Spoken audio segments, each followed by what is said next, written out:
They attempted to terminate him.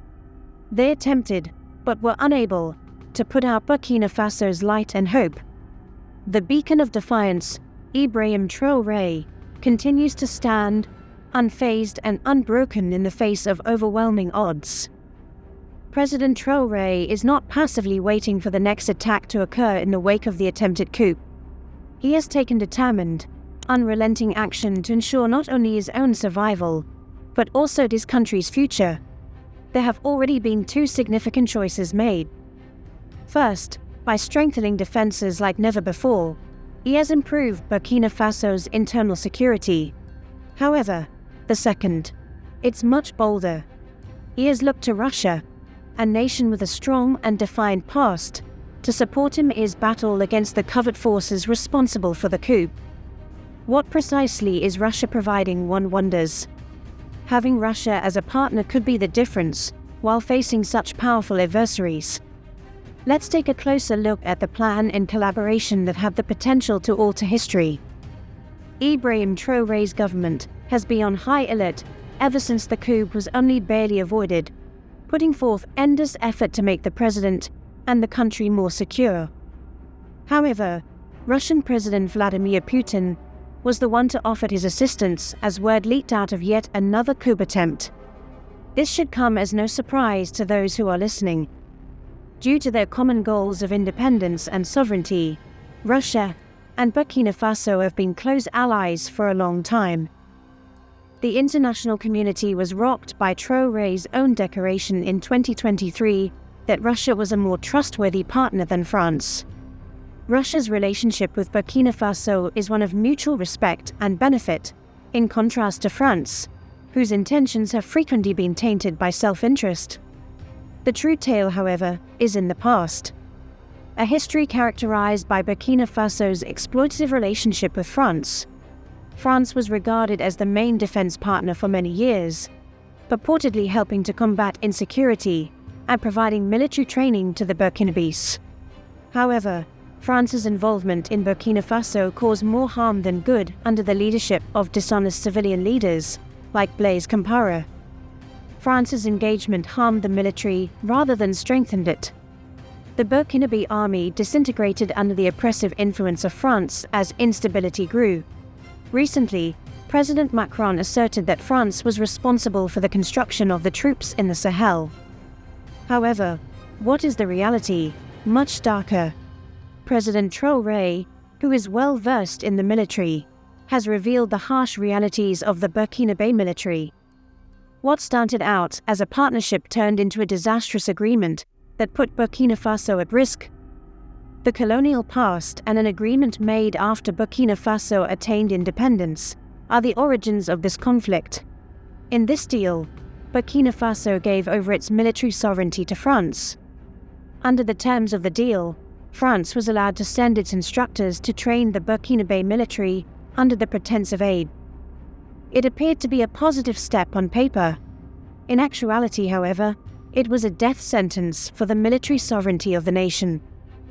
The Burkinabe military's predicament worsened under the so-called French military advisors. These foreign advisors managed the army's capacity to completely collapse rather than bolster the force. Due to their antiquated weapons, the Burkinabe soldiers frequently had to rely on weapons that were acquired from their neighbors. Consider that. Why didn't these French consultants encourage the government to purchase cutting-edge, potent military hardware if they genuinely wanted what was best for Burkina Faso? Why didn't they ensure that the country could defend itself properly? What if the government declined? One may ask. Let us take you by surprise.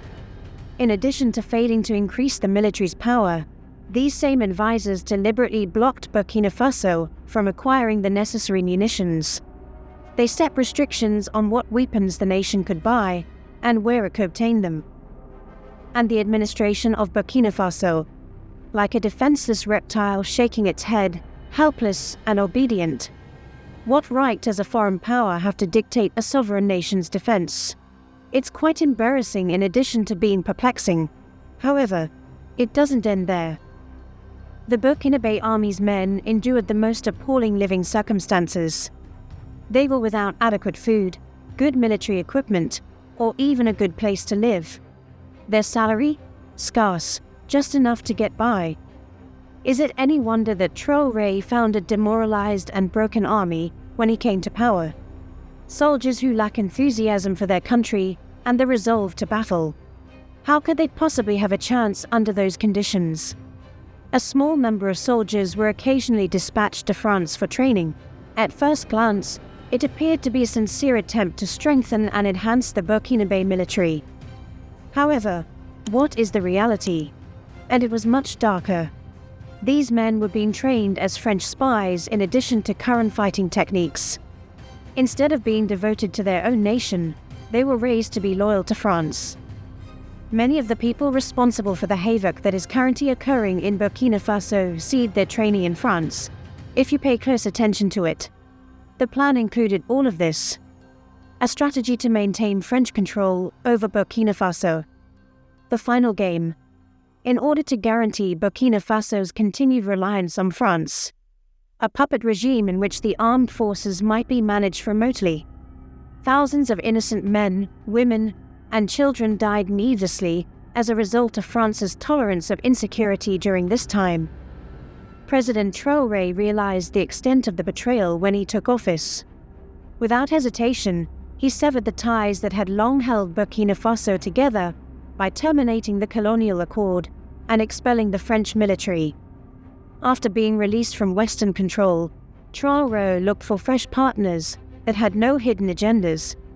He discovered such an ally in Russia, a nation that had long been cut off from the rest of the world by Western forces. Since then, Russia has proven to be a loyal partner, aiding Burkina Faso in its time of need. Naturally, others would counter that Russia is merely attempting to expand its influence in the Sahel by displacing the West. Is that the whole picture, though? Or is it a collaboration based on a mutual resolve to oppose foreign authority and necessity? Yes, that may be true. But there are significant issues these opponents generally overlook. First off, Russia has no colonial history with Burkina Faso or any other African nation, in contrast to France. This difference is not insignificant.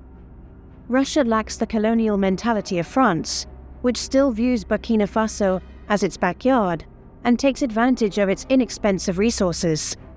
The world has evolved. Because of globalization, no country can exist in isolation.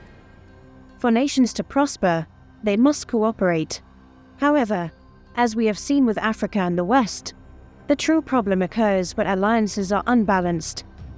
Russia's relationship with Burkina Faso is based on mutual advantages rather than exploitation, because it does not carry the burdens of colonialism. The toxic relationship between France and Burkina Faso, which has always been based on dominance and control, master and slave, stands in stark contrast to this. The main distinction that makes the collaboration with Russia more equitable and sustainable is that both sides have equal position in it. The second important aspect is that Russia is not in dire need of Africa's resources, like France is. Russia has abundant natural resources of its own, especially oil. Actually, despite the severe sanctions imposed by the West, Russia has long been one of Europe's leading suppliers of gas and oil. The fact that Europe still relies on Russian energy demonstrates how resilient Russia's resource-based economy is.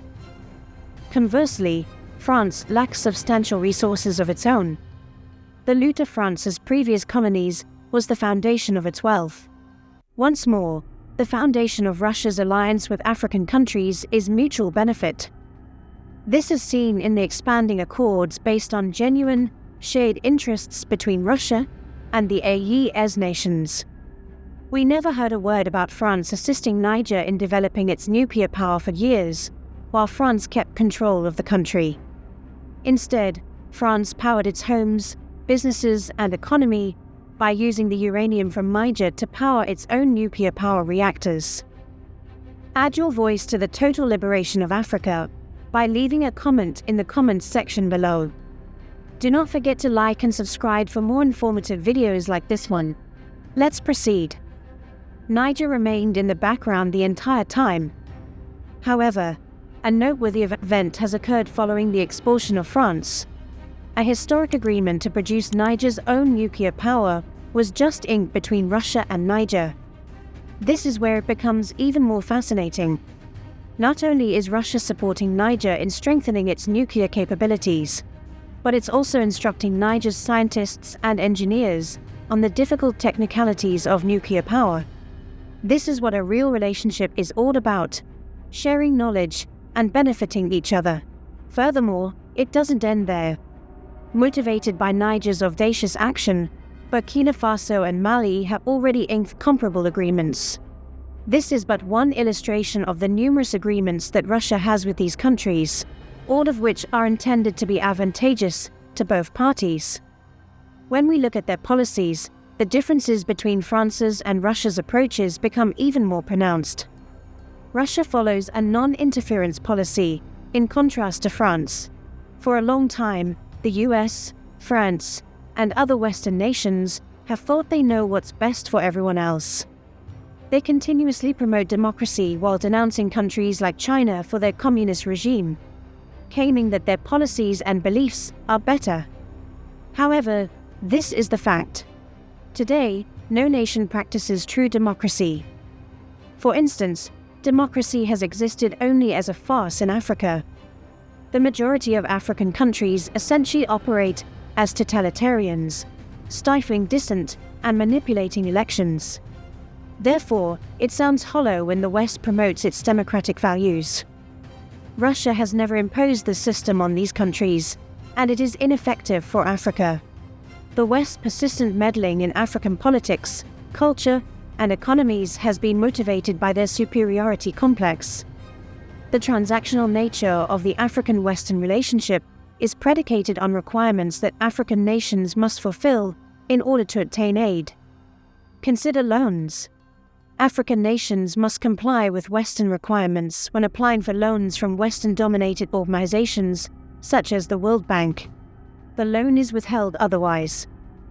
The AES nations and Burkina Faso are excellent examples. These countries have been excluded from the World Bank and IMF since the coups, and they will not be able to obtain loans until they re-establish democracy. This isn't a collaboration. Coercion is involved. On the other hand, Russia and China both adhered to a non-interference policy. Russia does not impose its will on sovereign nations. It's a straightforward relationship. It is determined by what is mutually advantageous and on the table. There isn't a control or manipulative agenda. It is impossible to overstate how Russia's strategy differs from the West's. We genuinely feel that Russia is a far better partner than France, which is why we support President Traoré. Both sides have equal say in the relationship between Burkina Faso and Russia, unlike France, where one side makes all the decisions. The Burkinabe military has undergone a significant metamorphosis since turning to Russia. Russia stays out of the Burkinabe army's internal problems. Now, the military can purchase the necessary equipment without requesting approval from a foreign authority. Burkina Faso has recovered 10% of the 40% of its territory that was stolen by terrorists in just 2 years. It's no little accomplishment. It serves as a stark reminder of what might happen when a sovereign country takes control of its own destiny without interference from Western powers. It's understandable why President Traoré didn't take long to enlist Russia's assistance in defending Burkina Faso and himself against its adversaries. Russian officers are currently covertly tasked with protecting President Traoré, while Russian fighter jets currently monitor Burkinabe skies. In actuality, Traoré is more than just Burkina Faso's president. He represents hope for Africa as a whole. That hope would vanish with him if he fell. Thankfully for Africa, however, President Traoré has a reliable ally in Russia, a partner who has shown themselves to be capable and dedicated. Russia has repeatedly shown itself to be dependable since Traoré turned to it. The most horrific instance was when Burkina Faso was subjected to one of its worst attacks to date last year. Armed men viciously attacked a Burkinabe military base on June 11 in the Mansilla region close to the Niger border. About 100 soldiers were terminated in the attack, while many more were reported missing.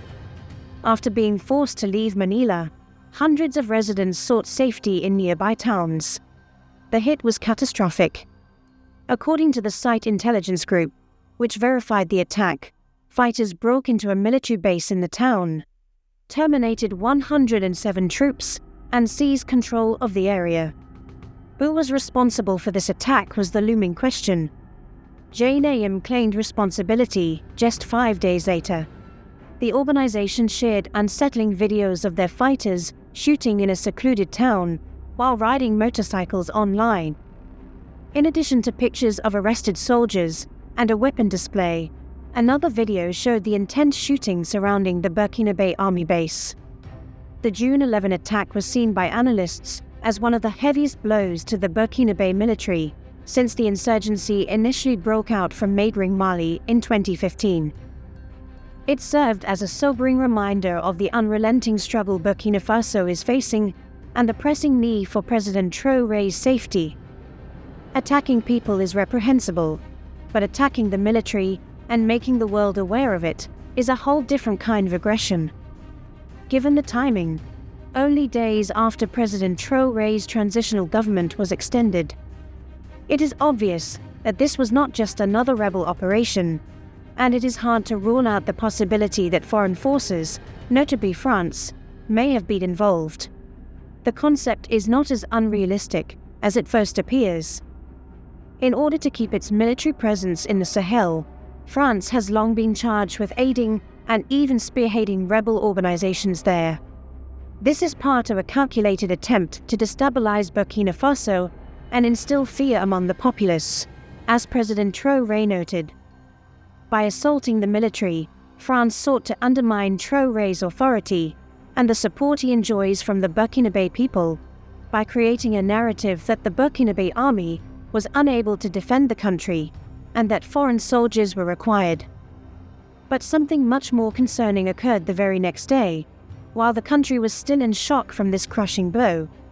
Around 3 p.m. on June 12, gunfire broke out close to the Du Burkina (RTB) radio television station in Ouagadougou.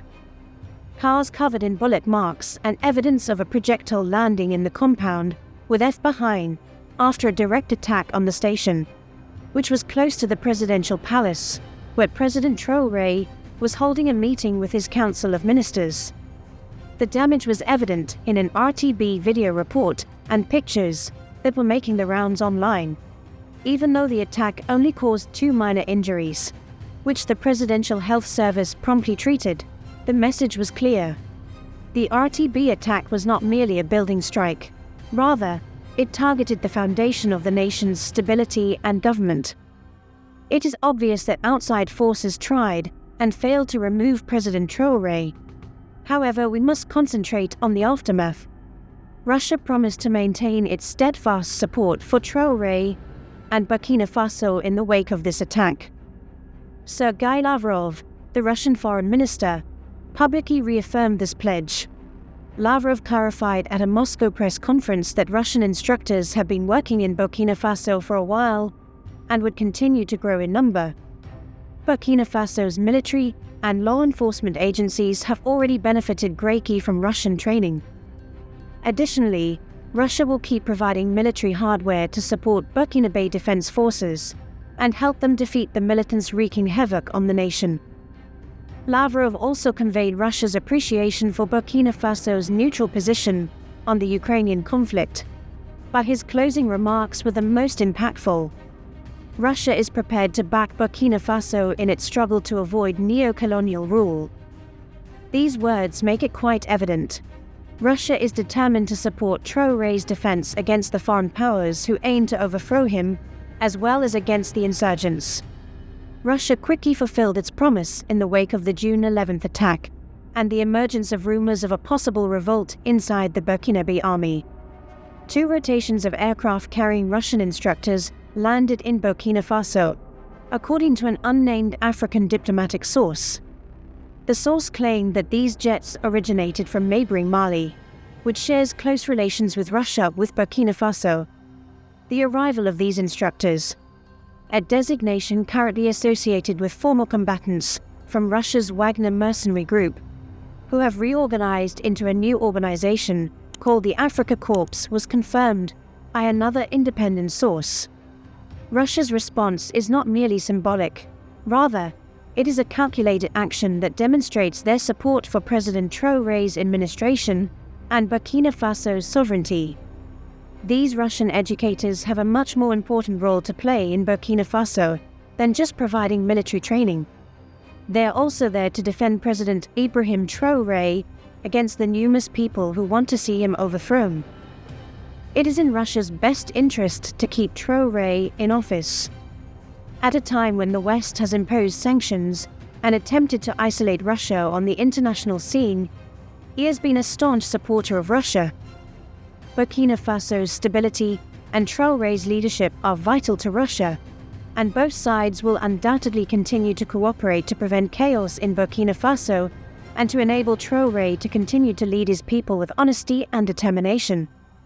However, Traoré is not depending solely on Russia to keep him safe. President Traoré has taken decisive steps to improve Burkina Faso's internal security, as we stated at the beginning. Restructuring the elite presidential guard, which was in charge of his personal security, was one of his first actions. This was not a straightforward reorganization. Each member was closely examined by Traoré, who eliminated those who cast doubt on their devotion and substituted them with people who had a track record of fidelity. Even people with spotless histories, though, weren't always trusted. From their educational background and familial relationships to their political affiliations and global connections, every candidate was the subject of a thorough examination. Induction into the Guard was restricted to individuals who successfully completed this rigorous screening process. The outcome? Unwavering followers, in whom Traoré has complete faith for their devotion to both him and the country he serves, now make up the Presidential Guard.